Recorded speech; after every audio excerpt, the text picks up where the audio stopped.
All right, very good morning, everyone. I hope you're all very excited to listen today some of the presentations from your fellow students. Let me give you some instructions for how are we going to move ahead with these project presentations. So idea was that we have given you understanding of different proteomics concept and different type of workflow, different software to be used, how well you can utilize that information and do a project yourself, right? So we gave you some unknown data set with very limited biological information about that. And then you have been given full freedom to take that data forward and apply different workflows to analyze that data yourself. Based on that data analysis, whatever you have learned, you have made a presentation which we are going to discuss today. These presentations are going to be 20 marks.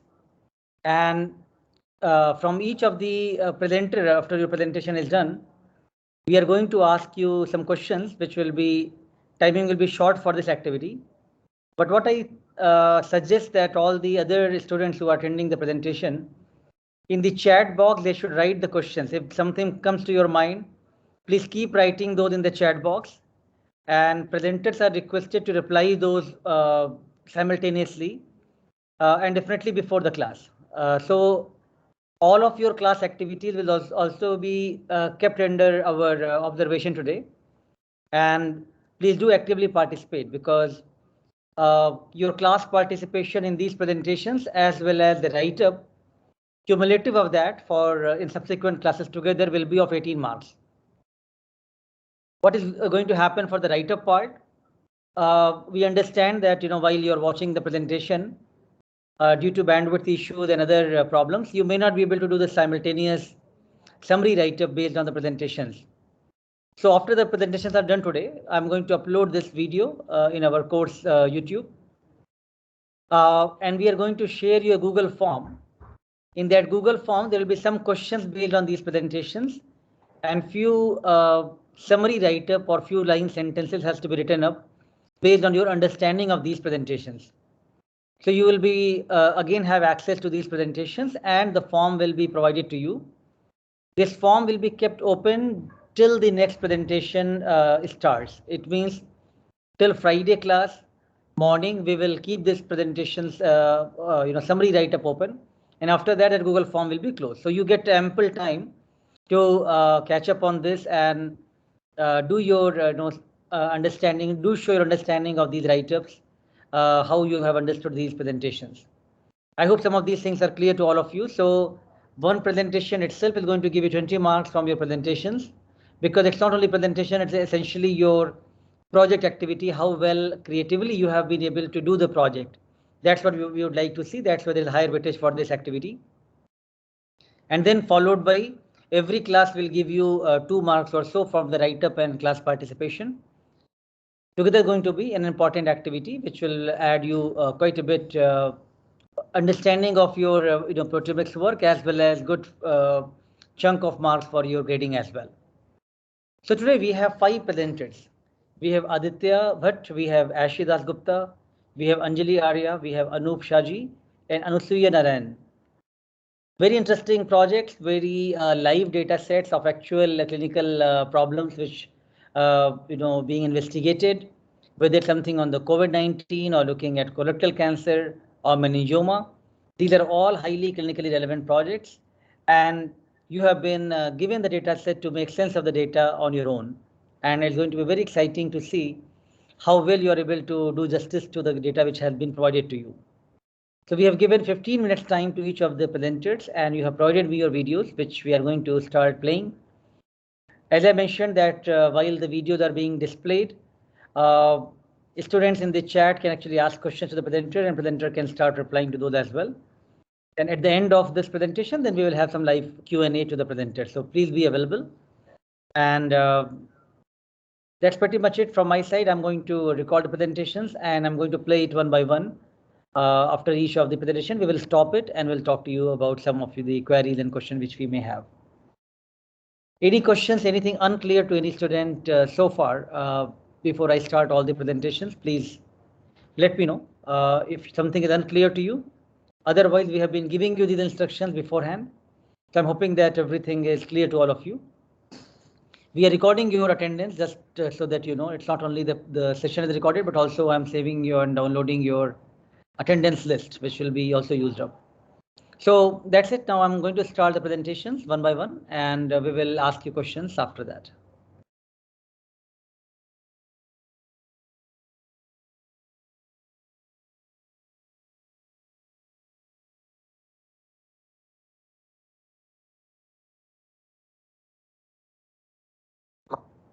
My name is Aditya Bhatt, and today I will be presenting on the topic Global Proteomics Analysis of Severe versus Non-Severe COVID-19. The COVID-19 pandemic has had a global impact, causing tens of millions of cases and millions of deaths worldwide. It is caused by the SARS coronavirus 2, which primarily infects the lower respiratory tract and lungs. Additionally, it is found or suspected to attack the liver, kidneys, muscles, GI tract, etc. The World Health Organization estimates that 15% of COVID 19 patients develop severe conditions and an additional 5% develop critical condition, which has a mortality rate reported to be more than 60%. Despite rapid and extensive efforts made to study the disease, the molecular mechanisms underlying its pathogenesis and the host response is not well understood. Alterations of the plasma proteome are well recognized as indicators of pathophysiological changes caused by diseases, including viral infections. Today, I will be discussing global proteomics analysis of COVID-19 severe versus COVID-19 non-severe plasma samples to decipher the host response towards COVID-19 pathogenesis.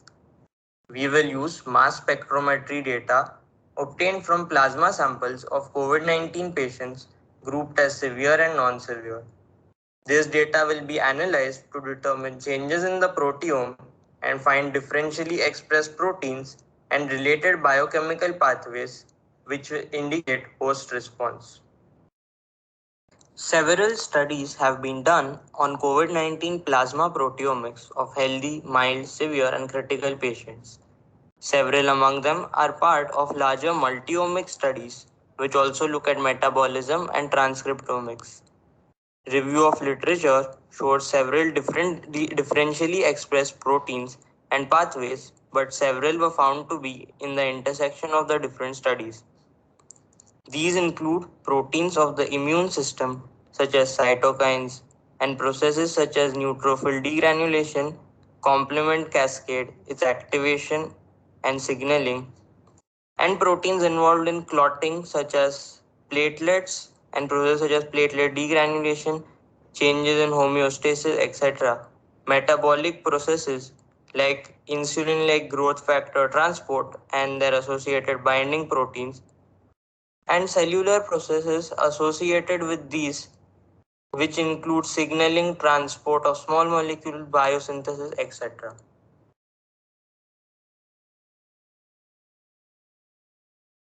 For this study, we began with data obtained from mass spectrometry experiments, which was pre-processed on software such as MaxQuant to obtain proteins and their associated intensities. With this, we will further do processing and filtering on MetaboAnalyst and normalize the data for further statistical analysis. After this data obtained will be used for Reactome. First, we will do simple analysis of the list of proteins obtained to identify some of the pathways that are involved. Next, a more detailed study will be done using the entire data using GSEA analysis. Finally, string will be used to get the list of proteins and find interactions amongst them and their relation to specific pathways, and also obtain data on their clustering. To begin with, data processing was done on MetaboAnalyst in a very routine way. The total sample size was 51, with 33 of them being COVID severe and the remaining being COVID non-severe. First, missing values were filtered. Those proteins which had more than 30% missing values were removed, and imputation was done for the remaining using feature-wise KNN. Next, normalization by median was done and the data was log transformed. Finally, there were only 256 proteins left out of the initial 1206. The two figures here show the heat maps for the top 25 differentially expressed proteins from the processed data. On the left, you can see the samples organized based on severity and non-severity. The correlation amongst the proteins and severity is not very strong, as can be seen from the figure. But on the right, the samples have been organized to give better correlation. This may be indicative of the fact that some of the severe patients, the degree of severity may play an important role.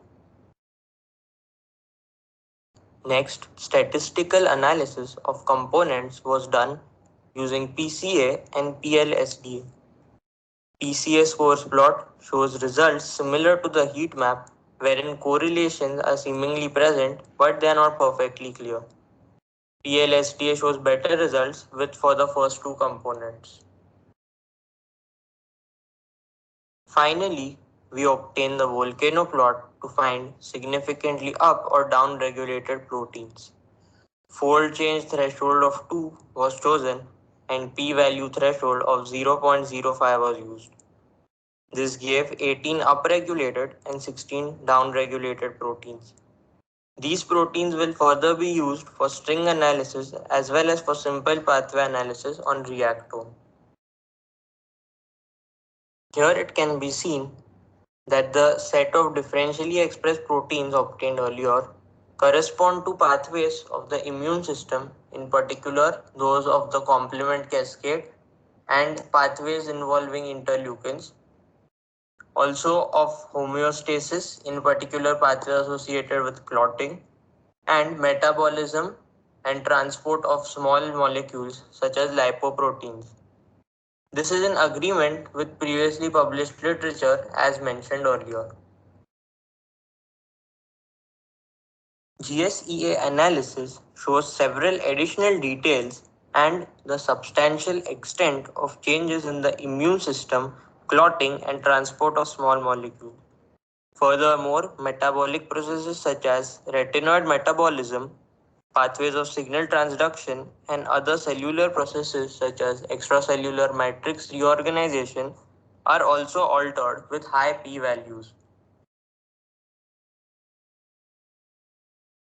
The complete data from GSEA analysis needs to be refined further to make meaningful interpretations.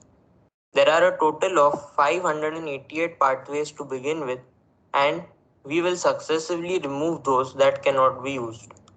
Pathways having fewer than 5 entities, and then those having p-values or false discovery rates more than 0.001 are removed. Finally, pathways of diseases are also filtered out to leave a total of 58 pathways. Using the reactome map, these can be broadly classified into immune response, clotting changes, and changes in the metabolism. Signaling, transport of small molecules, and other remaining pathways can be grouped together, which is also reasonable since many of them are associated with the other sets identified. Notable pathways include fibrin clot formation, IGF regulation by IGF binding proteins, neutrophil degranulation, the complementary cascade, interleukin cascade, chylomicron assembly, and remodeling, etc. String analysis was performed on the data from the volcano plot. The proteins and their mappings and the visualization is shown here.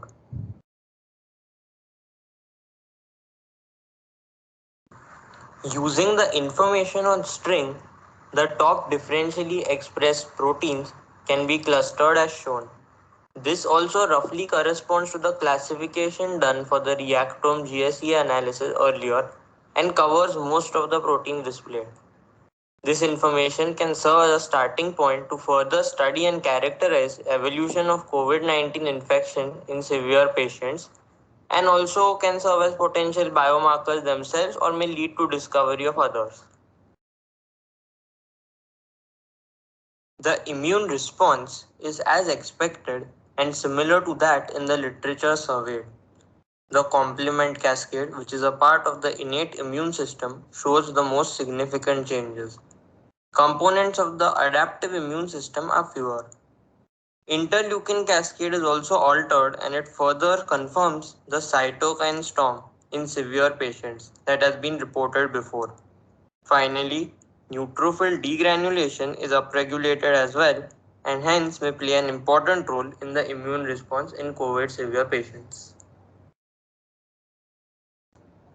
COVID severe patients showed dramatic upregulation of the clotting cascade and associated signaling such as fibrin clot formation, platelet degranulation, and cell surface interactions at the vascular wall.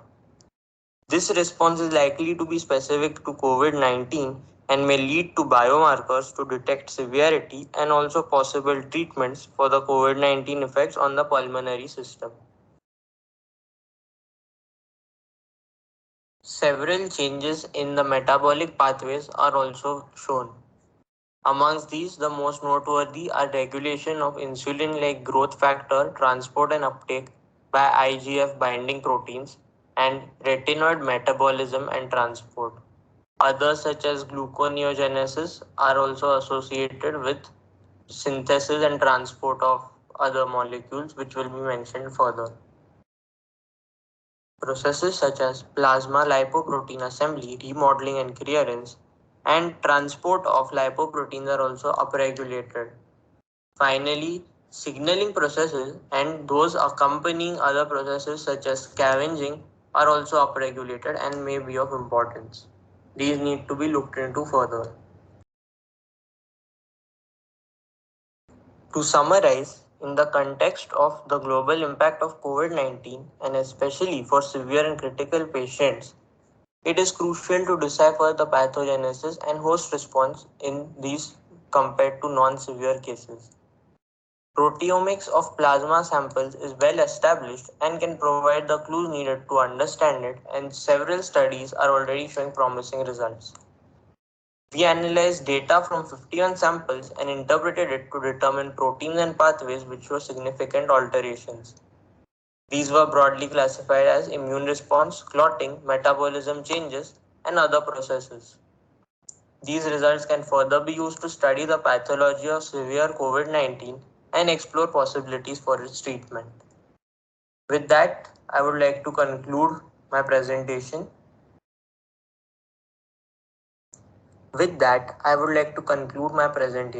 Thank you. The following are the references used in the preparation of this presentation. All right, Aditya, good start. I think we have seen that how just the Excel sheet can bring out with so much biology and clinical information, wealth of data can be obtained.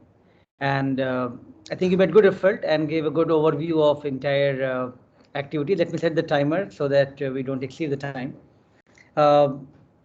Students, please start asking questions in the chat box. TS, if you have any questions, we can also have you live here to ask questions here. But let me first talk to Aditya for a couple of things. So Aditya, I hope you are there. And so first thing is when you are giving the MAX1 data analysis file, do you have idea that, from those data set what was given to you, what were kind of filtering criteria being used? For example, these proteins which you have, those are based on what number of unique peptides, FDR, whether the data was grouped analysis. Have you paid attention to some of those details? No, sir. I just took the data that was given and I chose to directly take it further for analysis. Right. So I think that's where, Aditya, I think while you have done good job of taking the data forward, but you should also go back a step and also ask your mentors that, some of the detail which we have been discussing in the class, how crucial it is to know those information, because your rest of the analysis will be based on that. Additionally, I did not see anything about normalization, how you try different ways of normalization with Metabonalyst or Perseus or any other way to show that what your 53 data set which you are taking forward, are they forming any pattern or not? I have also not seen any correlation plot. Have you done any of these things? Can you explain that? Sir, I just chose to go with what we have already like seen and done in class, and that was already giving like fairly reasonable results. So I continued with that itself. But it's always a good idea to try out more critically and look at multiple possibilities of first start with correlation plots to ensure that there is no ambiguity in some patient data set and things are all uniform and nicely working. And then you move on to the good way of normalization, ensure it is actually as Gaussian as possible. And then only you proceed for your differential analysis. Regarding your the volcano plot, what you infer from the volcano plot? So that was mainly used to get the top differentially expressed proteins for string analysis and just to get an idea of like which pathways are there on reactor. Right. So that essentially you get the most significant protein, and that you could have highlighted in the presentation while showing that slide. Your pathway analysis part was, I think, quite strong. You tried different ways of analysis, and did show that how best immune response and clotting and other pathways could be involved in this particular process of COVID-19 severity. You also mentioned about something regarding the insulin growth factors, and then how. Sorry, the timer is up, but I'll just take last question. So insulin growth receptors, how, why you think they are important in the insulin signaling or growth receptors in the severe patients? Sir, I'm not sure exactly what it does, but I believe it may be related to the pulmonary responses, because that was the other corresponding one which was highly upregulated. Right. See, ideally, you should also look into that, because diabetes was one of the important, comorbidity factors in these COVID-19 patients. So whether when you are looking at a lot of data for the COVID-19, you have seen heterogeneity, everything is not so uniform, right? So based on these clues and pathways, then one could actually go back and look at, okay, like, the insulin signaling, some of the insulin growth receptors, if they are showing higher upregulation, in which group of patients they are showing more higher regulation, and are they linked to anything which the clinical features of the patients, right? This is where the research then moves on. All right, so we'll stop here, and I request TAs and students to ask more questions to Aditya in the chat, and he should reply in the chat based on his understanding. I'll move on to the next presentation from Ashi now. Yes, good job to start with, and let's go to the next presentation now.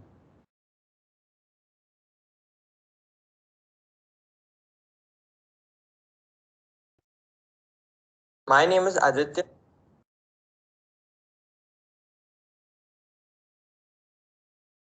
Hello everyone, this is Ushi Dashgupta, and today I'm going to talk about my project presentation on the topic Global Proteomics Analysis to decipher the biological lipogenic alteration in colorectal cancer. Before moving forward, let's familiarize ourselves with the terms. So what is colorectal cancer? It's the third leading cause of cancer-related deaths in the world. Cancer affecting the cecum, colon, and rectum is one of the most malignant tumors accompanied with high morbidity and mortality. The prognosis and life expectancy of patients with colorectal cancer are primarily determined by presence or absence of metastasis and not by the growth of the primary tumor. Treatment options for metastatic CRC are limited, and more selective therapeutic targets are needed to improve survival. The signaling networks that determine progression of such a cancer to a metastatic phenotype include multiple alterations in the oncogenic pathways and significant changes in cellular metabolism. Cancers are obviously developed due to manifestation of mutations in various proto-oncogenes and oncogenes, which can be identified using genomics. However, phenotype of the cells is majorly decided by protein expression, their modifications, and interaction. And studying the cancers at proteome level would yield plausible markers for the disease diagnosis, prognosis, and therapy.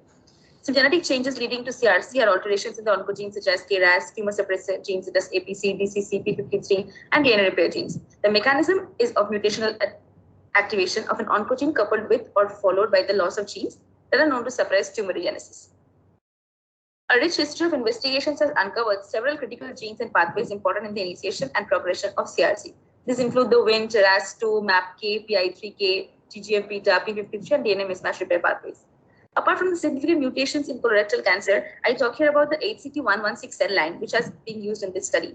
HCT116 is a human colorectal carcinoma cell line initiated from an adult male. It is a very popular cell line for studying the progression of colorectal cell cancer and for monitoring the effects of various inhibitors. The cells are adherent with an epithelial morphology. In vitro, HCT116 cells grow with a doubling time of approximately 18 hours. best suitable for in vitro and in vivo experimentation. So here in this study, the control sample is the HCD116 human carcinoma colorectal cell line, and the treatment sample is the same cell line treated with C75, which is a lipogenic pathway inhibitory drug. It blocks fatty acid synthase, and the inhibition is equivalent to fatty acid synthase being blocked by an siRNA. Now, fatty acid synthase is a very crucial enzyme in the lipogenic pathway and the generation of long-chain fatty acids from acetyl coenzyme A and malonyl CoA. In normal cells, fatty acid synthase is strongly regulated by hormones, diet, and growth factors. But in malignant cells, because of rapidly proliferating fatty acids can be synthesized to provide lipids for energy generation and membrane formation.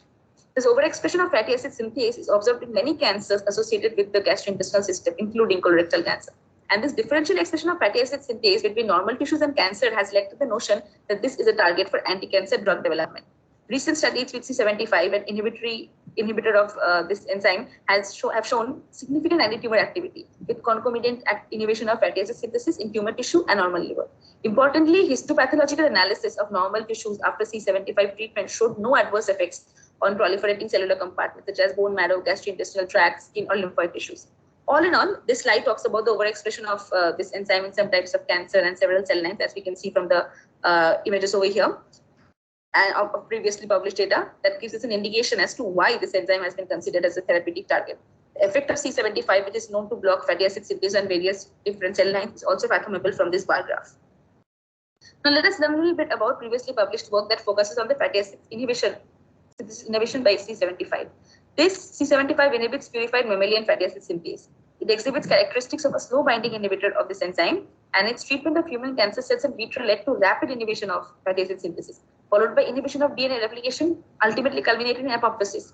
Further in vitro and in vivo mechanistic studies have shown that high levels of malonyl CoA resulting from C75 treatment is likely the mediator of apoptosis in cancer cells.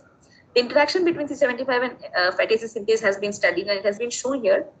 C75 demonstrates kinetics consistent with slow binding inhibition of purified mammalian fatty acid synthase, in which 50% inhibition occurred within 10 minutes. As part of a larger effort to understand the immediate downstream effect of fatty acid synthase inhibition that leads to apoptosis, the effects of the inhibitor on cell cycle progression was examined.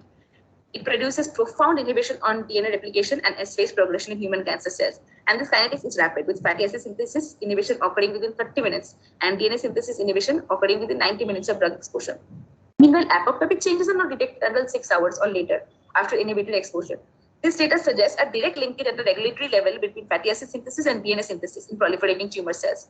And this figure demonstrates the dose responses of fatty acid synthesis and DNA synthesis to C75 2 hours after drug exposure for HCD116 colon carcinoma cells. And this C75 produces inhibition of DNA synthesis to less than 10% of the control levels. And when pulse labeling was done at later time points, it confirmed that DNA synthesis still remained inhibited to less than 1% of control levels, even at 8 hours and 18 hours after drug exposure, as we can see from the images over here. Now, with some prior knowledge regarding our concerned disorder and our sample, we can start an analysis with the given dataset. This is a basic workflow of the project. Process data from MaxQuant was provided, which was analyzed via MetaBanalysis. Now, armed with the differentially expressed proteins, basic pathway analysis was performed. In order to probe more into the lipogenic alteration, certain pathways that came common in various softwares were more focused upon, and certain proteins were analyzed also based on the transcriptomic data from GPR and corresponding pathologic analysis using Human Protein Atlas or HPA. This analysis was correlated with literature reviews so as to get more confidence of the interpretation of the data. Now I have proceeded with the analysis. The steps prior to analysis are data integrity check, missing value imputation, normalization. I have removed features with more than 30% missing values, and I've used KNN feature-wise estimation of missing values. Next, I have done normalization by median and log transformation. Next, correlation heat map was produced, and a correlation of above 0.5 gave confidence about the absence of any outlier. It was further validated by PC analysis further in the slides. Next, for pathway analysis, comparatively flexible conditions were applied so as to get more data for interpretation of biological implication. The significant proteins were also determined using t-test with the p-value threshold of 0.05. The significant proteins were then carried forward for pathway analysis. Moving on to stringent conditions were applied so as to get more data for monitoring biological alteration due to the drug treatment. Volcano plot with the fold change analysis is monitored for proteins which are significantly differentially expressed in treated samples as with respect to control samples. These proteins will be analyzed further for assessment of biological alteration due to drug treatment. Next, PC analysis was done. It's basically an unsupervised method aiming to find the reduction that explains variance in a data set without referring to class labels. The scores plot here also confirmed that there were no outliers. Next, a heat map was generated to show the most contrasting pattern in the sample. It basically provides a visualization of the data table. The cells correspond to the concentration values in the data table. Next, we moved on to the analysis part. Various softwares were used for pathway analysis and gene ontology enrichment, David bioinformatics was used to map the probable proteins involved in KEGG and BioCarta pathways. As can be seen here, spliceosome seems to be the most enriched with the significant genes from analysis. Next, proteins specifically involved in fatty acid metabolism were looked into. Differentially expressed proteins of the treatment sample with respect to the control will give an idea regarding the biological implication of the drug and its lipogenic alteration in colorectal cancer. So I've listed down the proteins that were present in our data significantly expressed and that are part of the fatty acid metabolism pathway. Next, proteins were mapped into BioCarta pathways, and these were also assessed, and the proteins involved in mTOR signaling pathway was paid heed to, since previous published data points at the involvement of mTOR signaling pathway as an implication of fatty acid synthase inhibition in colorectal cancer. So we can see the genes involved in mTOR signaling pathway that were identified in our study. Next, significant proteins from analysis were also mapped onto the Panther database just to find out the implications of the involvement of these proteins in various domains, such as molecular function, cellular components, biological processes, and protein classes. And all these have been elucidated as pie charts over here. Next, Galaxy protein was used for pathway analysis, which indicated an implication of the study on RNA synthesis, metabolism, and processing. For biological process, mRNA processing and splicing came up top ranked. For molecular function, there were implications on cell adhesion and cadherin binding. So inhibition of de novo lipogenesis affects expression of proteins involved in regulation of cell adhesion, motility, and invasion, and induces rearrangement of the actin cytoskeleton. For cellular components, implications were seen in organelle, inner membrane, adherence junctions, etc. Again, more softwares were used in order to encompass a wider range of databases and come up with some common pathways that will lead to us having more confidence in our analyzed data. Gene ontology analysis using Metascape gave an overview of the enrichment studies, showing implication on RNA metabolism, neutrophil degranulation, etc. These studies help us to narrow down potential pathways to analyze. Next, alterations were noticed specific to fatty acid metabolism pathway, and these were focused upon. Proteins that were found to be involved in this fatty acid metabolism pathway from our data and were taken from various databases and were put into GPR to check the transcriptomic expression level in tumor versus controlled samples. And these were then presented as box plots. These proteins are upregulated in tumors with respect to control, but they get downregulated on being treated with C75, as according to our data. Next, antibody-stained immunohistochemistry data of these proteins in tissues specific to the pathogenesis of colorectal cancer were checked, and the images have been attached alongside of a high-intensity, strongly stained tissue and a low, moderately stained sample for comparison of the staining. The genes belonging to the fatty acid metabolism pathway downregulated in treated sample with an impressive p-value have been captured here. The analysis was taken forward to proteins now pertaining to all the metabolic pathways. It was not possible to show all the proteins in a PPT, so proteins with impressive p-value and predicted role in metabolic pathways have been put forward. Proteins that were downregulated due to the drug treatment. This is a way of looking at not only the proteomics data that has been analyzed, but also linked transcriptomic and IHC data from such extensive and user-friendly databases as GPA and HPM. The proteins that are showed here are upregulated in tumors with respect to control, as according to the databases, but they're downregulated in the C75 treated sample that have been analyzed here. However, these slides show the differential expression in tumors versus control. These are some other proteins also involved in metabolic pathways such as STT3B, PCK2, and PGD. Again, some other proteins such as PPAT, PSAT1, and STT3A. And it's amazing to see how the correlation has been done using HPA as well. As when we checked on the HPA portal or database, we could see the difference in staining in different tissues. Some showed high staining due to high intensity, some showed low staining or moderate staining. And exactly that has been portrayed over here for an easier comparison. Proteins next were involved in the AMPK signaling pathway, as according to the David and KEGG databases, with impressive p-value have been shown here, along with the transcriptomic and pathology data. So some of these proteins are PF, KP, RAP2A, RAP10, and RAP14. Next, apoptosis was focused on. Alterations in apoptosis signaling pathways were looked upon by making a list of all the apoptosis factors from KEGG database and checking which of those proteins are involved in a significant data set. Such proteins were looked upon and shown here with information regarding their differential expression and transcriptome analysis. Such proteins were BID, CAPN1, and PRKR1A. Next, we move on to the alterations in the expression of CD44. This protein encoded by the gene CD44 is a cell surface glycoprotein involved in cell-cell interaction, cell adhesion, and migration. It is a receptor for hyaluronic acid and can also interact with other ligands such as collagens and matrix metalloproteinases. This protein participates in a wide variety of cellular functions, including lymphocyte activation, recirculation and homing, hematopoiesis, and tumor metastasis. Transcripts for this gene undergo complex alternative splicing that results in many functional distinct isomers. However, the full-length nature of some of these variants has not even been determined. And alternative splicing is the basis for the structure and functional diversity of this protein and may be related to tumor metastasis. So this downregulation of CD44, according to our data on being treated with C75, which blocks fatty acid synthase, is in parity with published literature work where it has been demonstrated that short hairpin RNA-mediated inhibition of lipogenic enzymes significantly reduced CD44 expression, a transmembrane protein implicated in metastasis.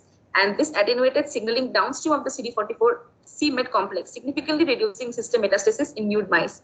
Thus, CD44, which is a transmembrane glycoprotein with multiple isoforms, is implicated in tumor progression and metastasis. And our data of C75, which is basically a fatty synthase inhibitor, leading to decreased CD44 expression is in parity with the literature review. And all this cumulatively suggests that targeting de novo lipogenesis may be a potential treatment strategy for advanced colorectal cancer. Next, these images are from a source paper. These also talk about the proteomics analysis of tissue proteome of colon adenocarcinoma with respect to control specimens, and significantly altered proteins identified from ATRAC-based mass spectrometry experiments were subjected to path analysis using David tools, and this revealed glycolysis, lysosome-mediated splicing, and proteoglycan-mediated signaling to be majorly altered in colon adenocarcinoma. Most of the differentially expressed proteins were associated with glycolysis, as we can see here: pentose phosphate pathway, pyruvate metabolism, protein processing, antigen processing, and presentations, lysosome, proteasome-mediated protein degradation, and ribosomal protein, while the down-regulated proteins were associated with the focal adhesions and proteoglycans in cancer. All this study provides confidence to the data analysis that has been done for this project, since pathways annotated by various databases also point at these results. Next, here we show previously published data on fatty acid synthase expression in colorectal cancer and HCT116 sample cell lines that have been shown here. To extend these studies, fatty acid synthase expression in CRC clinical samples was performed by immunohistochemistry, and expression of this enzyme was detected in cytoplasm in all stages of primary colorectal cancer. So the main conclusion of the study is in parity with the published work. While this analysis tries to hold its ground for learning the biological implication of fatty acid synthase inhibited HCT116 colorectal cell line, it also finds confidence in previously published work that had been gathered based on confirmatory wet lab experiments. Firstly, cancer cells undergo overactivation of de novo lipid synthesis or lipogenesis. And de novo lipid synthesis is one of the major features of cancer cells, which was observed more than 50 years ago. Unlike most non-transformed cells that uptake fatty acid from exogenous dietary sources, de novo fatty acid synthesis is a major source of cancer lipids, suggesting that its inhibition might yield an acceptable therapeutic index. Secondly, apart from lipogenesis, it was observed that fatty acids, either from extracellular sources or mobilized from internal lipid stores, can be oxidized in cancer cell mitochondria. Under the conditions, lipids are used as catalytic fuels, a process called fatty acid oxidation or lipolysis, to provide energy for cancer cells via ATP production. Furthermore, lipolysis and lipogenesis may coexist in cancer cells. Lipid metabolism reprogramming in cancer is under the influence of the cellular environment, and in particular, the presence of adipocytes. For this data analysis, two pathways were mainly followed: to focus more upon the important pathway enriched with differentially expressed proteins while doing justice to the agenda of decipating lipogenic alteration, and also to focus upon differentially expressed proteins top ranked on the basis of the p-value. All the concerned entities were then researched upon by means of transcriptome analysis in GPA and pathology analysis in HPA, at the same time by doing extensive literature review. The overexpression of fatty acid synthase in colorectal cancer leading to aggressive consequences have already been talked about. How C75 goes on to inhibit fatty acid synthase, thus changing the global proteomic game of colorectal cancer cell line, is what forms the flux of the study. So there are some points for discussion regarding the increased lipogenesis that can be seen as a metabolic characteristic of various cancer cells, and how the overexpression of fatty acid synthase has been reported in not only colorectal cancer but many other human malignancies, and how there has been extensive work going on using inhibitors such as cerulinin or C75 to inhibit the fatty acid synthase and see how it affects the cancer pathogenesis. So these are the references that I have used for this project.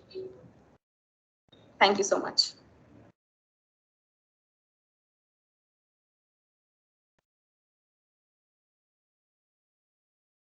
All right, very nice presentation, Ashi. I hope you are there. We can talk to you. I'm setting time for you. So I must say that you made 15 minutes look really half an hour. It was so much content you were able to cover, which was amazing. So actually it was longer, but I had to squeeze everything in 15 minutes. So I had to decide on some particular proteins that I would like to focus upon. I totally understand that, but I think given the amount of analysis and interpretation you can put in, that was quite impressive to see how you can fit in such a short time. So coming to specifics about since I think your initial analysis looked fine to me. Of course, you could have shown some more technicality in terms of data analysis part. Correlation plot you already showed, but other than that, normalization and looking at one thing which you mentioned nicely was about the the places when you can be more stringent, for example, to find the panels, and the places when you can be slightly less stringent for the pathways. But also when you have a large number of candidates, what were your rationale of making your input list for the pathway? That's something I think important to know from you, because you had a really large number of protein to take forward. So what was your rationale about taking the input list for your reactome and the other pathway analysis? So I actually did pathway analysis using various softwares, like I used gene ontology enrichment using Panther or David Bioinformatics, where I mapped it to the KEGG and BioCarta pathways. And since the project topic was lipogenic alteration, there was one pathway that I had to focus on, which was the lipid metabolism and fatty acid metabolism pathway. And also after talking to Abhilash sir, he said that we could focus on apoptosis. The last meeting that we had, he said that we could focus on apoptosis and also on cell proliferation and things like that. So when I saw that there was a particular protein CD44 which was upregulated in tumor according to GPR database, but downregulated in our treated sample, and there was extensive literature review done, and it was shown that this protein has a role in metastasis because of its downstream signaling using c-MET and all. So that was one protein I had to take, because with that I could link my fatty acid synthase inhibition with metastasis in some way. And for apoptosis, yes. You have to be quick. I have to have some quick questions more to you. Other thing is, you have talked about lipogenesis, how it is being targeted, right, in the colorectal cancer with this drug, and several candidates which you showed are especially RAF family members, like you showed RAP2, RAP10, I think RAP14 was there as well, and link it with the mTOR. So can you explain that, how they are linked to the lipogenesis pathways? So role of mTOR or the RAP candidates in that context. So your voice is cracking. Can you explain once? What is the role of different RAP protein which you showed in context of the problem which we are talking to you? Yes, sir. So there have been it has been shown before that the mTOR on fatty acid inhibition, the mTOR there is mTOR deregulation. That the mTOR pathway is a very important pathway in the cell signaling process. And when I checked, the RAP proteins were also involved in this mTOR pathway, and on fatty acids inhibition, we could see that these proteins were particularly upregulated in tumor cells, but were downregulated in our samples. So with this, I could suggest hypothesis basically on computational data analysis, that I could suggest that this was another way of gaining confidence on the data that we have, that on treating it with C75, it was not only affecting the fatty acid synthase inhibition, but it was also inhibiting various other proteins which were quite important for the signaling pathways apart from fatty acids, like lipid metabolism. So that was what I had tried to explain over here. Yes, apart from. That's good. We will ask more questions in the chat, and please be available to reply to the TAs and other students. Okay, we'll move on to the next question. Yeah, good.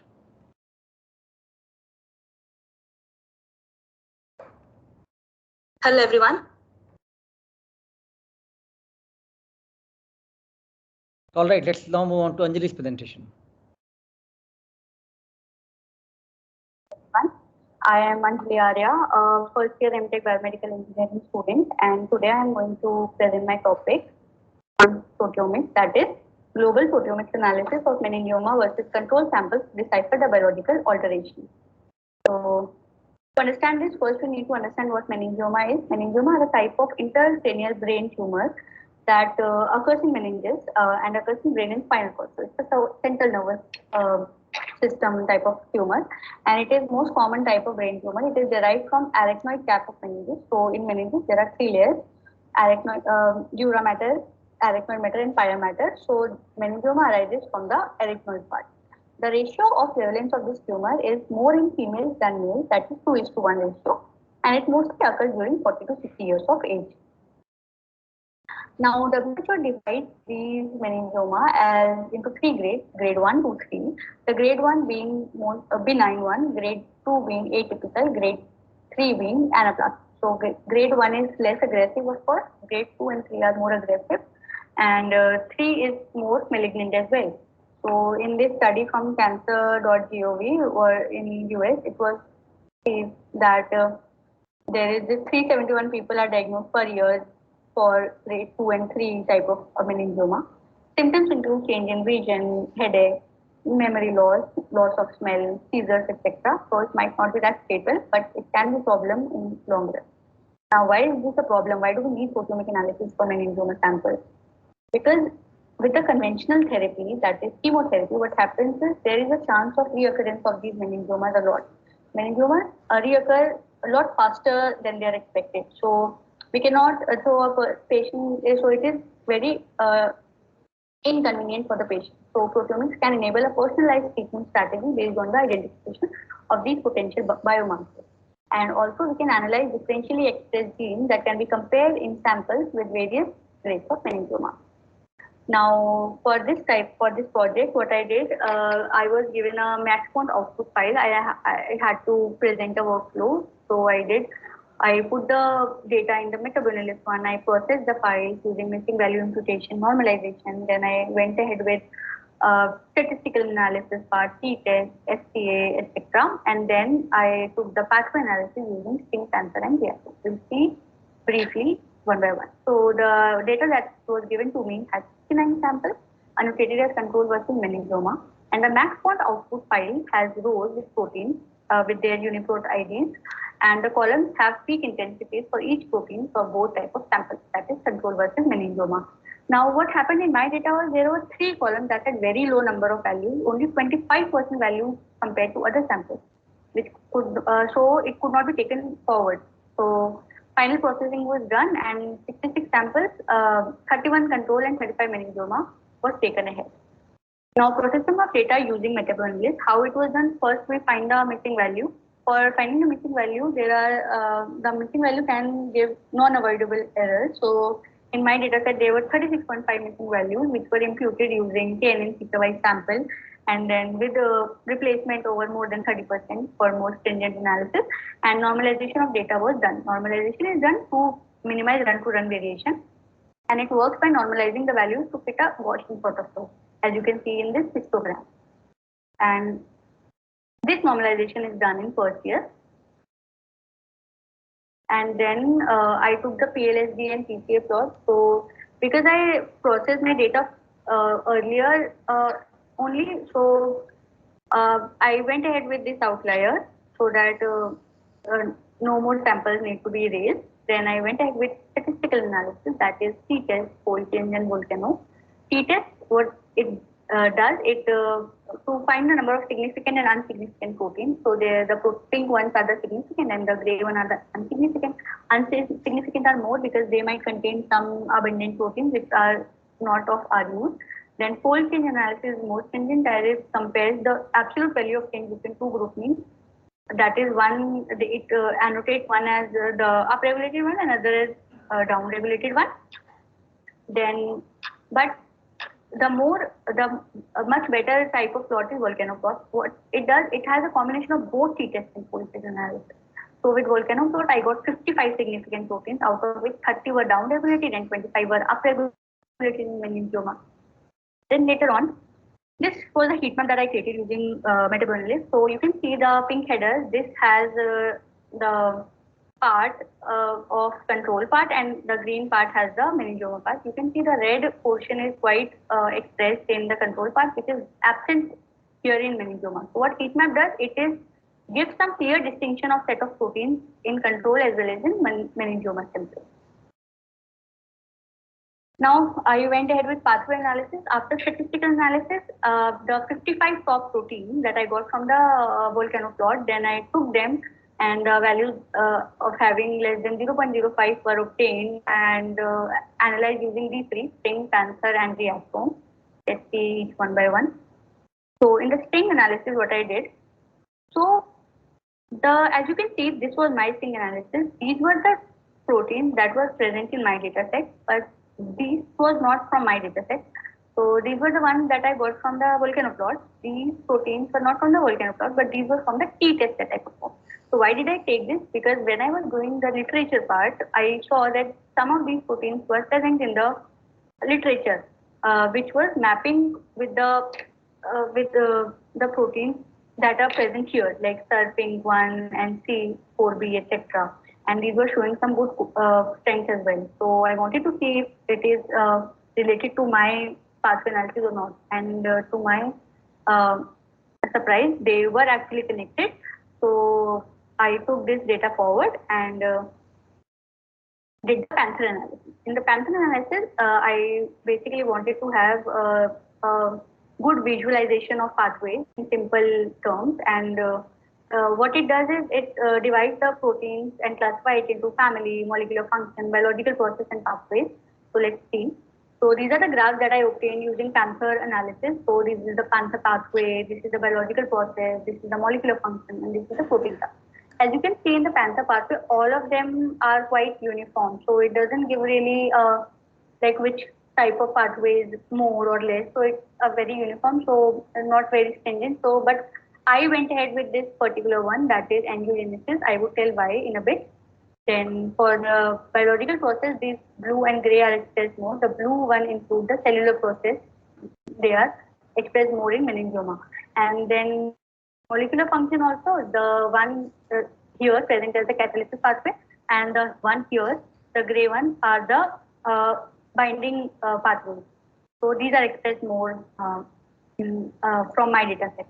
And in the protein class one, we can see the purple one, that is the protein modifying enzyme, which is expressed now.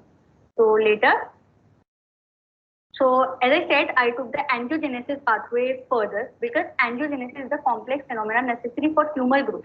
Now, for meningioma, what happens is for any tumor per se, what happens is it requires endothelial migration, proliferation, organization, etc.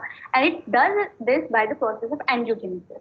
So if mengiomas in general are very well supplied with vascular channels, angiogenesis can be of interest as a target for anti-tumor therapy.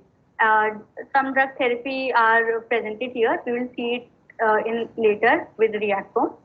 Now, major pathways as per reactome. So then I went ahead with my reactome analysis. I found these, the one that I have highlighted in pink. These are the pathways that I was interested to take forward because all these pathways have one thing in common. They were in Rho GTPase type.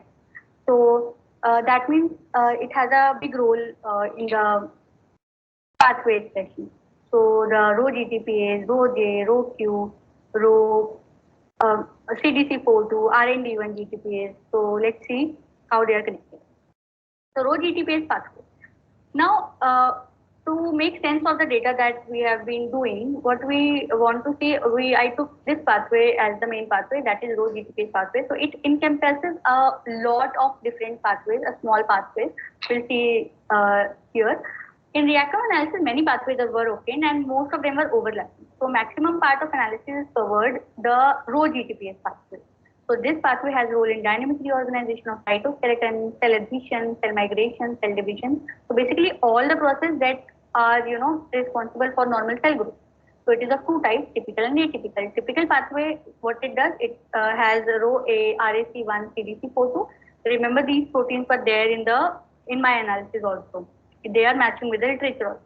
And atypical pathway included RND1, G2, and G3. These were also found in, these were also there in my pathway as well, which were overly expressed. Now in cancer bio, both typical and atypical are very important because both of them contribute in cancer progression and can be a very potent biomarker. Now for the Rho GTPase pathway, so to see the functioning of Rho GTPase pathway, these are the two molecules for Rho GTPase. Here you can see one is in the unbound form, one is in the bound form, and it is catalyzed by these two proteins, GEF and GFP, GTP exchange factor and GTPase activating protein, and they further show their action via effectors and also help in the neuronal growth. But what happens is these proteins balance this type of pathway, but if they are overly expressed, there is a problem. We'll see what. So as you can see in the normal functioning, what happens that if there is a cell-to-cell contact, these proteins will act and they will not let the cell divide more. So apoptosis basically. But what happens if they are upregulated, quite upregulated? What happens is they disrupt the cell-to-cell contact and epithelial integrity, and if they are more upregulated, they will not do such, and they will let the cell grow, and hence it will form a tumor. Similar thing happens with the migration pathway as well. So in normal pathway of migration, only single cell migrates, which doesn't cause any tumor, but if these proteins are overexpressed, what they do, they help in collective migration, which can form a tumor. It is not good. So these type of proteins are overly expressed, and we saw this in reactome also. Now, to my interest, what was I thought was interesting was this pathway, serine threonine protein kinase (PAK2). This particular protein has a very much upregulation in many of the pathways that were there. Sorry, my bad. So this pathway has it acted as a key signal in transducer in cancer signaling pathway. Recent studies have shown that it is a promising therapeutic approach for colorectal cancer as well. So it shows that it is not only in meningioma but in colorectal cancer as well. So the mapping. Then use of Rho proteins as a potential biomarkers for Alzheimer's disease. So in this, what I read was that the causes of late onset Alzheimer's disease are very unclear and they are multifactorial. So the causes are not clear, because of which what happens is these ROCks are quite expressed in Alzheimer's disease. But if we inhibit these ROCK proteins, so it might have some parenchymal as well as vascular benefits. So parenchymal benefits are as follows and vascular benefits are as follows, that is decrease in blood pressure, cholesterol, and both of them including what they do, they enhance the cognitive improvement. So this can be a good biomarker. So to conclude all what I said, there were 66 samples, control versus meningioma, that I analyzed. The statistical analysis was done using metabolism. Fast analysis was done using STING, Panther, and reactome.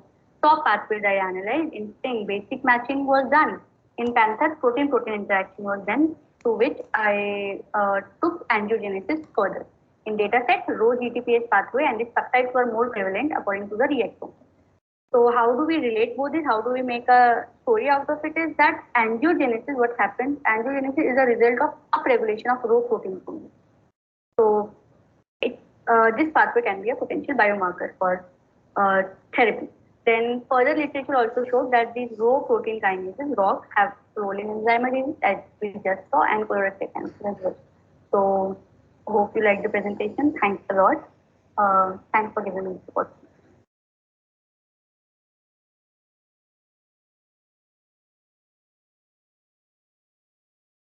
All right, Anjali, I hope you are there. We can talk to you. Yes, sir. Good afternoon, sir. Hi, good afternoon. I'm setting the timer for you. If you are there, please turn on your video. Yeah, sure.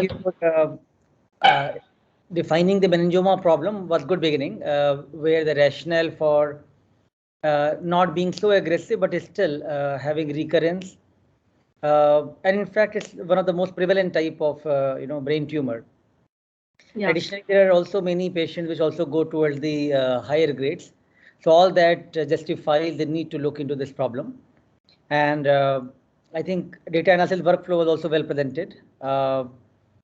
Especially at some point, I think I thought that a correlation plot you will show, but you mentioned that you remove one or two outliers. Yeah, sir, actually there was a for that. So yeah, sorry. So what happened was there was a problem in MetaboAnalysis. It was the server was going down, so I couldn't normalize using that. So one of the TA, Avinash, helped me a lot for the normalization part. So he kind of I was so for later part of my analysis I was given the normalized file, so I couldn't go into the details of that normalization, but I used but it was done using Perseus. So yeah, I couldn't go in detail, that's why. All right, that's fine. So given that based on the data which was given to you, you are able to interpret and make some biological sense of that, and you brought out at least some novel information based on Rho GTPase, right? Yeah. And several candidates and several proteins belonging to that family, they look promising to you, right? So yeah. I think where you ended your presentation, I would like to ask you, how can you take this work forward if you were to do this research? Yeah, so I was very interested. Actually, it was so my why I took this project. When I was going through the flow, I didn't want to stick to the conventional that has been discovered. I just wanted to show that, yeah, it has been done, but I wanted to show that how I can interpret a good analysis out of it. So my whole, like literally my whole objective was to do that. So I was really interested in this angiogenesis. I read about the pathways. I found that angiogenesis, what angiogenesis is actually, which I didn't know earlier. So I was very excited to work on. Then I thought that, yeah, it can be a potential biomarker because, so now, okay, so you are asking, so we can validate. So when I how to take your GTPAs, raw GTPAs findings forward? What additional experiment can you do?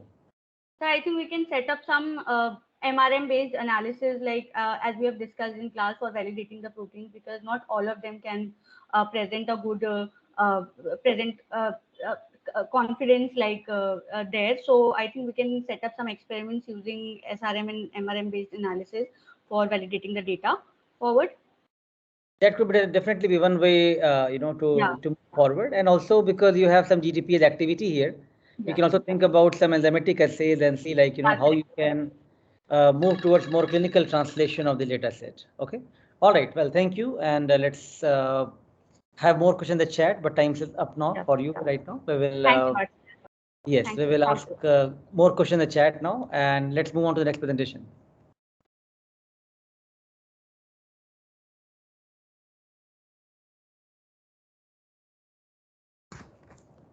All right, Anup. Hello, everyone. My name is Anup Shahji. I'm an MTech first year student at BSB IIT Bombay. My proteomics project is on global proteomics analysis of colon adenocarcinoma set 1 versus control samples to decipher the biological alterations. So this is my contents. I'll be giving a brief introduction to what is colon adenocarcinoma, the scope of omics in carcinoma, then my dataset analysis and interpretation, also evidence correlation from a published literature and also references. So as an introduction, colon adenocarcinoma is the most histological type of colorectal cancer, ranking 3rd and 2nd among the worldwide incidence of malignancies in male and female patients respectively, and is a serious hazard to human health. What happens in colon adenocarcinoma is that the colonic epithelium undergoes continuous loss and replacement and mutations, which leads to abnormal developments. In a clinical perspective, it can be found in a myriad of ways, diagnostic ways, including screening, on imaging, endoscopy, or following presentation with a change in bowel habit, which is also one of the main presentation characteristic feature of colon cancers and other GIT cancers, iron deficiency, anemia, as well as of bowel obstruction. Also, dietary factors, although it can be presented, but its data is conflicting. Red meats and processed food have been associated with the development of CRC, whilst fiber has been shown to be protective.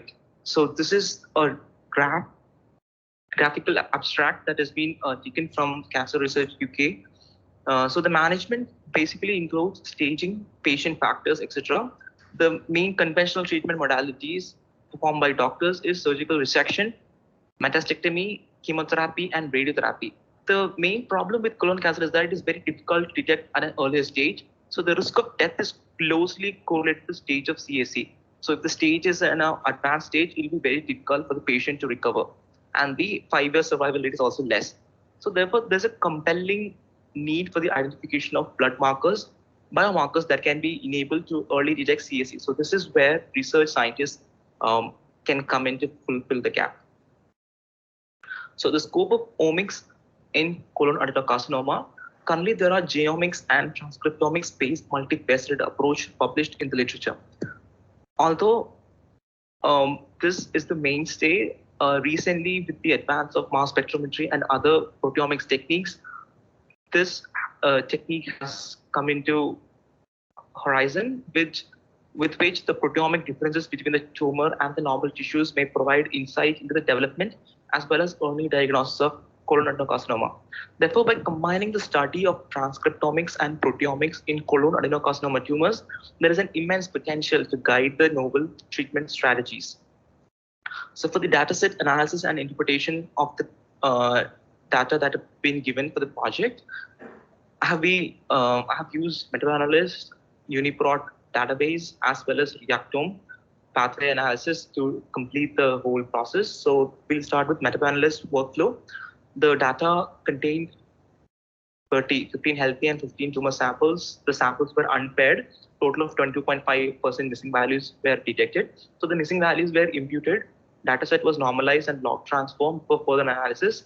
PCA, PLSDA, Volcanoplot, heat map, fold change, t-test, etc. have been performed, which will be explained in the later slides. So this is the dataset analysis through the principal component analysis and 3D score plot. This is the partial least squares discriminant analysis. The fold change, which is one of the key criteria that has been used to find my top 5 proteins. Fold change is basically computed as the ratio of changes between the final volume and the original value over the initial value. So I have found significantly upregulated 356 proteins, significantly downregulated 216 proteins, and non-synchronous 3155. T-test is used in here is unpaired as independent samples. So significant t-test value have been found for 1,043 proteins. And also one of the other important criteria that has been used is the variable importance of the projection, VIP score. So ranking of the original variables according to the individual contribution to the model is basically what VIP score comprises of. VIP summarizes the importance of each variable in driving the observed group separation. So VIP cutoff has been used as greater than 1, so that the variable contributes more than average to the model and results in at least selection of 50% of the variables. So the Volcanoplot has also been performed, which had statistical significance p-value of less than 0.05 versus magnitude of fold change. Significantly upregulated 170 proteins have been found. This is a correlation heat map, which basically has value between -1 to 1. The value that range I've taken is 0.5 to 1. And this is basically a correlation of different variables, and that this we can see with the relation to the control and the tumor samples. So based on all these analysis, these are my top 5 proteins that have been found. So based on these identifiers, when mapped the UniProt database, these are the 5 proteins and the names and the basic characters like length. So my top 5 proteins have been identified as acetyl-CoA acetyl transferase, methane thiol oxidase, nicotinamide N-methyl transferase, acetate hydratase, and lysozyme C. So this has been further, the output file from the meta-analysis has been further taken for the reactome analysis, and this is the dataset summary. 2002 pathways have been found and 3,313 fold changes for genes and proteins. Total input identifiers have been mapped to nearly 2,865 proteins in the reactome database. Also, this is the Volcanoplot depiction, which summarizes the pathway results for each dataset. The red line represents P0.05 and the blue line is P0.01. So these are the top upregulated proteins and the top downregulated proteins that have been found. So the whole reactome pathway analysis has been done, and this is the match pathway with reactome. So as we can see, there are many pathways that have been significantly matched. So what is the evidence that I can find in correlation with published literature, which is very interesting ones, which includes certain biomolecules like insulin have been found to promote progression of colon cancer by upregulation of ACAT1, which was the first protein that of interest that have been found, which is among my top 5 proteins, and has been touted as a potential therapeutic target for colon cancer, which has already been established by Chen et al. 2018. Also, it has been earlier shown that selenium binding protein, which is my second top protein, is significantly downregulated in colorectal cancer and other cancers, which has been found by Paul et al. 2009.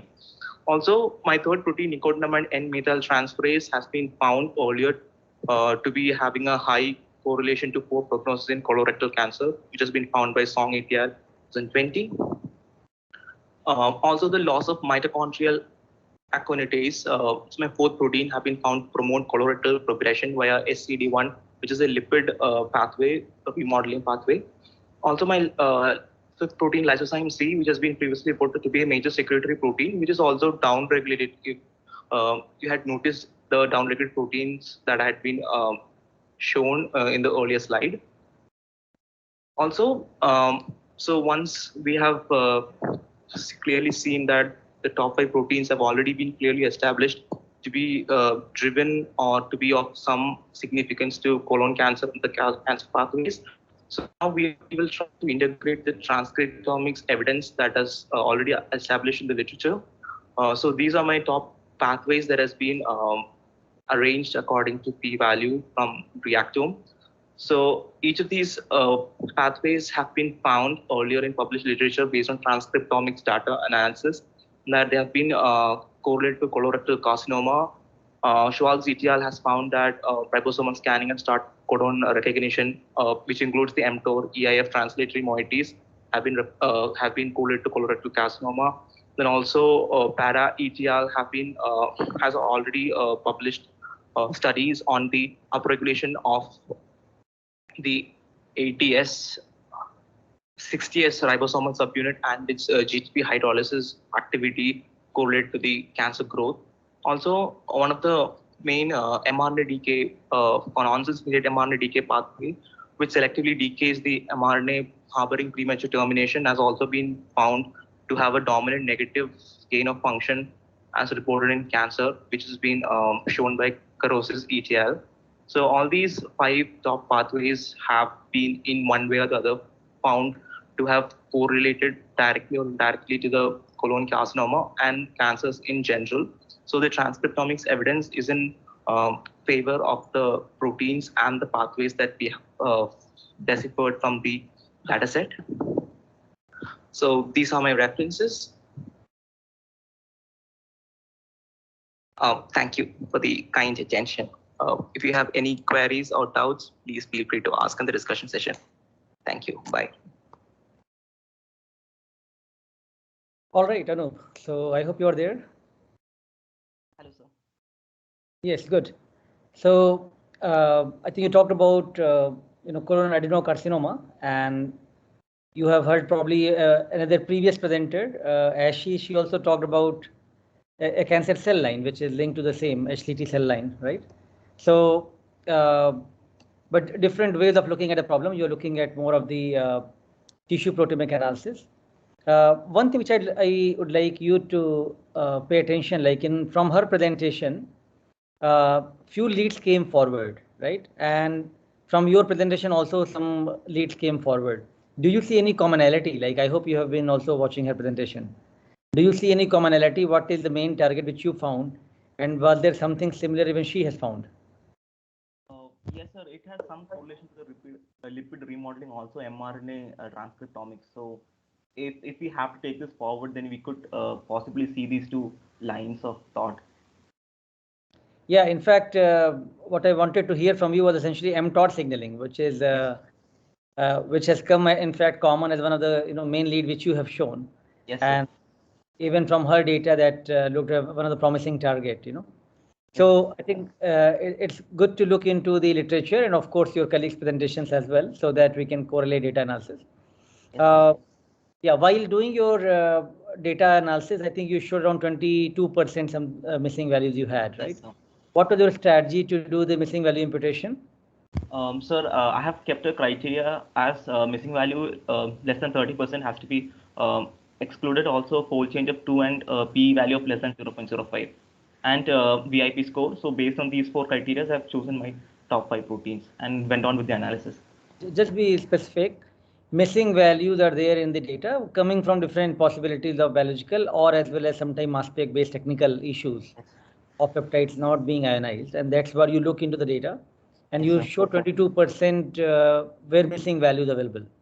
Yes. So now you wanted to add some data point over there to do missing value imputation, right? So what was your strategy to do that missing value imputation? Oh. Sir, so while doing this kind of analysis, I think be critical in terms of, because as you can understand, different methods can lead you to different output. So it's important to document that and also put that forward. Given that you had many significant proteins from your data set, right? What you think can be good way of narrowing down those leads in terms of what other ways you can think about if you have 1000+ protein which were showing t-test passed, then how you can narrow them down and be more stringent. So can you think about few ways of narrowing down those numbers? So one is we can use some criteria like fold change and VIP scores. So using those criteria, then we can narrow down the protein number.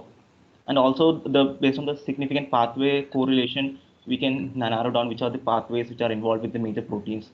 Right, so pathway actually comes slightly later because pathway, what I'm looking at the input list for the pathways, right? Yes, sir. That's where you mentioned rightly about the fold chain, but also one could think about more stringent statistical test, which can be applied.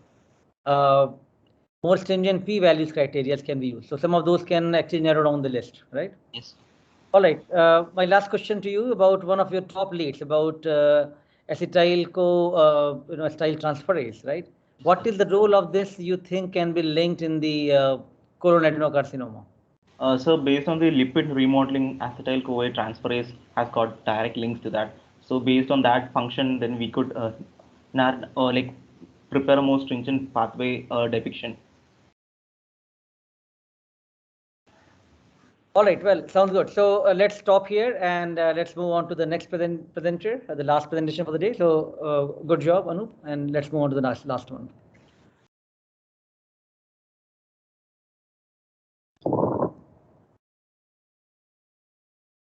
All right, so now good afternoon. I'm Anusaya Narayanan. I'm in my first year of MTech Biomedical Engineering. My project title is Global Proteomic Analysis of COVID positive versus COVID negative swab samples. The contents of the presentation are as follows. COVID-19 is a pandemic disease which was declared as a global pandemic on the 11th of March 2020 and was the first case of the disease was reported in Wuhan, China on 29th December. The disease is caused by SARS-CoV-2 and has affected more than 23.2 crore people globally. Coronavirus are an enveloped positive stranded RNA virus and belong to the family Coronaviridae. 7 coronaviruses have been observed, of which 3, SARS-CoV, MERS-CoV, and SARS-CoV-2 have been identified to cause human diseases, especially diseases related to the respiratory system, such as pneumonia, bronchiolitis, and other severe respiratory syndromes.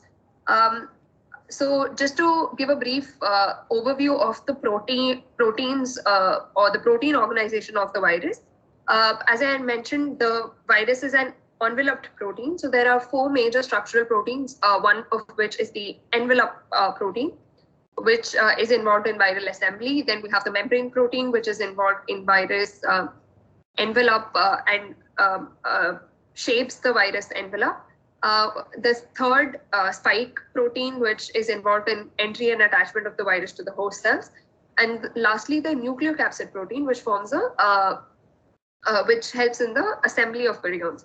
There are additionally non-structural proteins present as well, and about 11 proteins, non-structural proteins are present. So this is just an overview of the viral entry and life cycle of SARS-CoV-2 virus. And if you noticed on the top right, ACE2 receptors are in talk right now for being potential targets for this virus. So the project workflow is as such. The raw data from MaxQuant has been given to me. I further analyzed the data for missing value imputation, performed normalization, did a few statistical analysis such as t-test, fold change, volcano. Then I further took it for reactome, GSEA, and string analysis. Lastly, I've done some biological interpretation of the data observed. So the data set given to me is, as I mentioned, a positive versus negative COVID swab samples. So I received about 36 samples, of which 18 are positive and 18 are negative. The number of proteins are about 3,749, and missing values are about 71.9%, which is quite high. So the task is to explore various parameters and try to find a suitable set of parameters for analysis. So I have performed the following trials. where I have tried to play with the parameters, fold change, play with the algorithm used, KNN, BPCA, and try to change the threshold or p-value, of which I have found the trial 6, which has about 30% missing value imputation, KNN feature-wise, and the fold change is 1.5 threshold, and p-value is greater than 0.05. I found this to be the most suitable.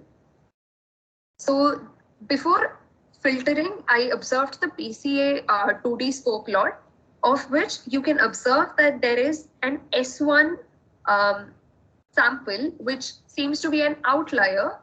So I removed this sample and further did the PCA plot with the remaining 35 samples, and I've observed the score plot to be as, and no outliers were observed in this plot. However, a few negative samples are negative samples denoted by red are observed in the green region, which is for the positive samples. These are not outliers, rather these are translational proteins and are important for further analysis.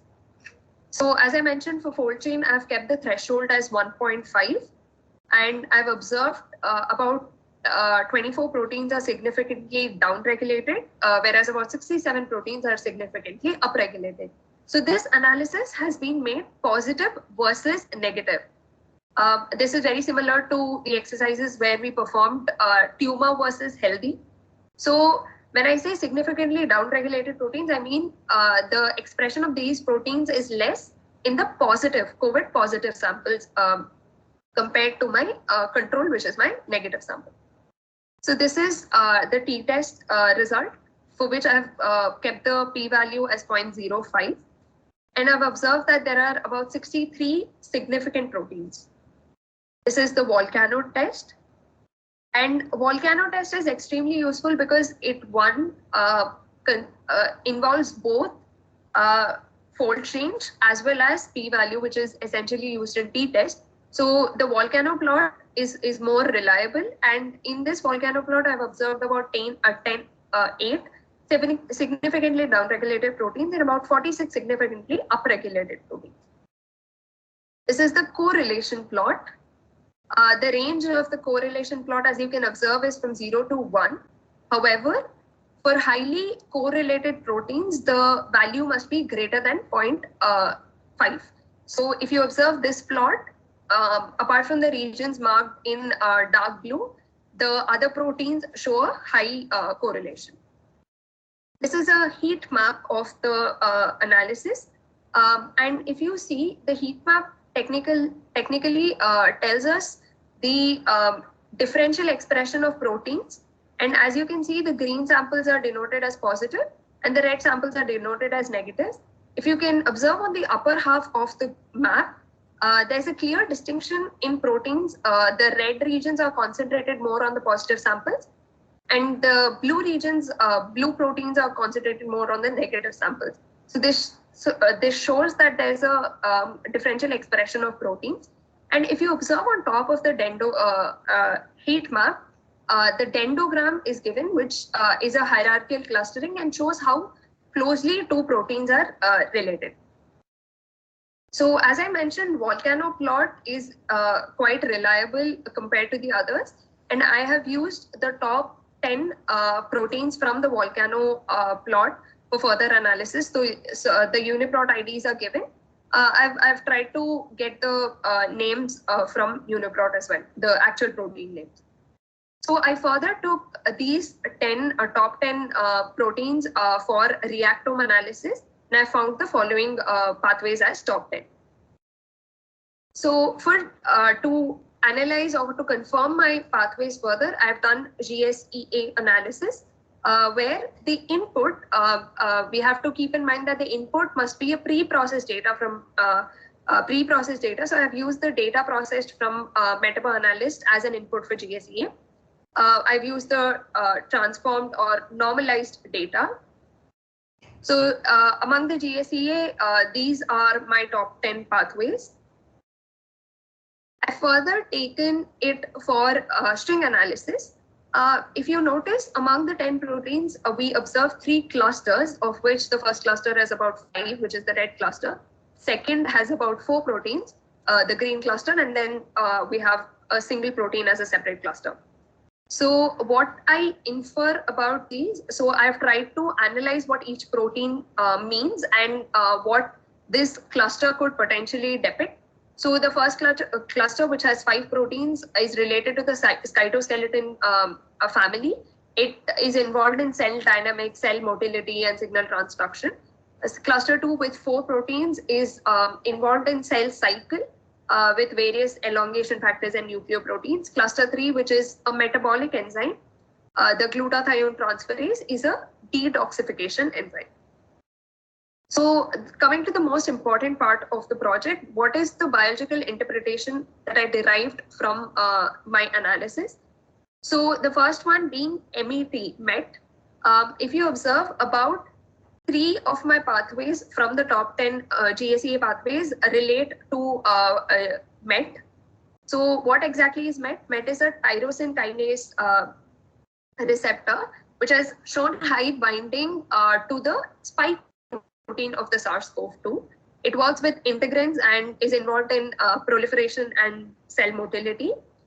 An interesting fact to observe here is that MET receptor has been studied significantly with respect to cancer growth and invasion. And studies are still going on the similarity between SARS-CoV-2 and cancer, or COVID and cancer in general. The second being interleukin. Interleukin signaling, as you can see, about 3 pathways of the 10 GSEA pathways are related to interleukin 12.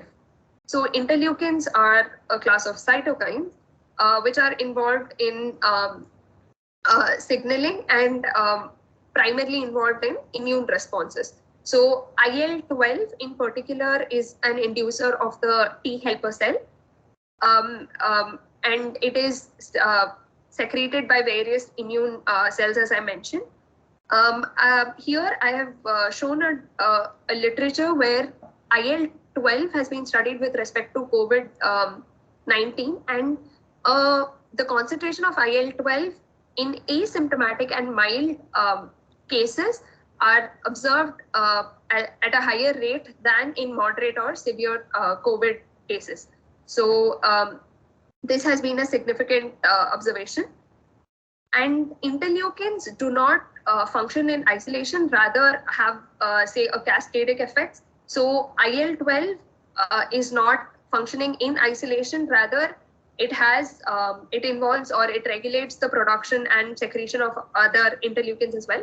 So IL-10 in has been studied very well with respect to SARS-CoV-2 again, and it is a higher concentration of IL-10 is seen to be observed with viral clearance. Next, platelet degranulation. So this was one of the pathways in the GSEA top 10 hits. So 11 entities are observed in the platelet degranulation, which are observed to be downregulated. And as known, a low platelet count means a response to an infection.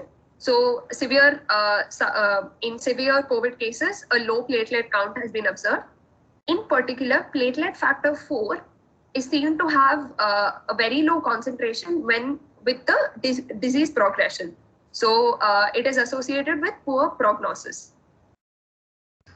So various biomarkers have been reported related to COVID-19, of which from my analysis, I have tried to see the biomarkers which are overlapping either directly or indirectly. So as I mentioned, interleukins, chemokines, and growth factors, which I mentioned through my presentation with regard to each protein, have been seen to overlap with the biomarker list which has been reported in literature.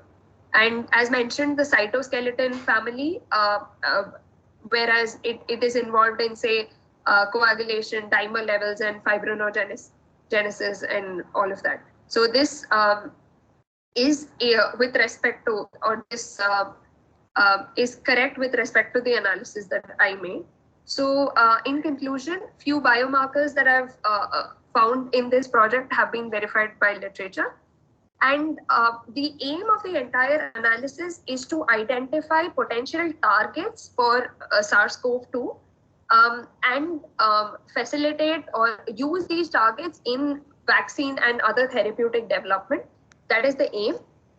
So I have referred to these papers, and that's the end of my presentation. Thank you. All right, Anusuya, so you're there? Yes, sir. Good. All right. So yeah, you worked on a very pertinent problem of COVID-19 and looked at the workflow, which was very well described in terms of the various parameters which you have chosen. And I like the table which you showed about going after different parameters which can be best taken forward. Although you did show a problem with the missing value part, right? So what were your consideration for missing value imputation? Sir, as I mentioned, the missing value was quite high in my case, which was about 75.9%. So I couldn't choose a higher percentage, say greater than 50. That wouldn't be a very reliable data to go ahead with. So I was sort of more stringent with my parameters, and I narrowed it down to 30. I did try intermediate values as well, but the results were not satisfactory. All right, in something like this, I think one need to be also critical. There could be multiple ways of thinking about this problem. For instance, what you are comparing is COVID-19 positive versus negative patients, right? It may happen that in the negative group, there are some proteins which are very low, which are very highly expressed in the COVID positive patients, for that matter, right? So now if you're combining the whole data set as a group and you are trying to look at the missing value across, probably that number will be much larger. But that may also happen that, you know, the negatives are all actually having very low and positives are all very high. It means this is highly upregulated, or one could say even unique in some case, right? So in those cases, probably you don't need missing value imputation because there is a 0-1 kind of differences there. Or it could be other way around as well. You know, in the COVID positive, it is 0 and the negative, it is 1. So one need to be critical about these aspects as well when you see lot of missing value data. And also, then under such circumstances, whether one should think about taking each group of data sets separately and look at the missing value within those group as well, rather than combining the whole data set as the whole. But of course, you know, these are something which one could try out over the, you know, iteration with analysis. But I think, you know, you made good attempt of looking at data. Finally, from your analysis, it appears that MET and PTK2 signaling that shows quite relevant. Can you elaborate on that? How you think it's going to be important for the COVID-19? Yes, sir. So MET in particular to COVID has not been well researched yet. However, so certain, as I mentioned, cytokines and other interleukins have been extensively studied with respect to COVID-19. However, MET has been specifically studied with respect to cancer and, as I mentioned, tumor growth and invasion. However, there's a comparison still going on how to find similarities between the two. So, I mean, that's still under research. If you were to take this project forward, what kind of other experiments you can do? I could proceed with SRM and try to observe the observe the proteins, how they appear and how they actually interact. But of my top 10, the ones, say, ACE2 receptor has been studied very in depth, but that was not found in my pathway. So maybe a larger data set, or maybe I'll try to analyze different parameters and check if I can come up with a optimum pathway for that matter. All right, just, you know, quick hint on that light is essentially, since these are some of the tyrosine kinase related, you know, pathway which you're looking at, even one could think about some cell line based experiment and think about inhibiting these targets, in the cell line based experiments. Sure. All right, that's all for you. So Thank you. good presentation. It was quite informative. So just to conclude for all the presenters, I think it was very nice to see that very different type of clinical problems and biological problems have been given to all of you without any information, and you really brought very good dynamic information from those data set, and all of you tried your best way of doing different analysis workflows and finally making the interpretation from that. The next activities from this activity from the presentation is going to be that we are going to share your Google form. In the Google form, there will be two aspects. One is a very unique aspect. It means all of you are also going to give marks to your presenters of the today's class. It means there will be peer review process involved. While I am going to give marks for the presentation out of 20 with different parameters, plus the TAs, and all of you as a student who is in the audience is also going to give marks to your colleague presenters. And please be as, in the judging position as honest you can be, and don't exaggerate the marks. But what we will do, we will look at your overall average of what you think about the grades.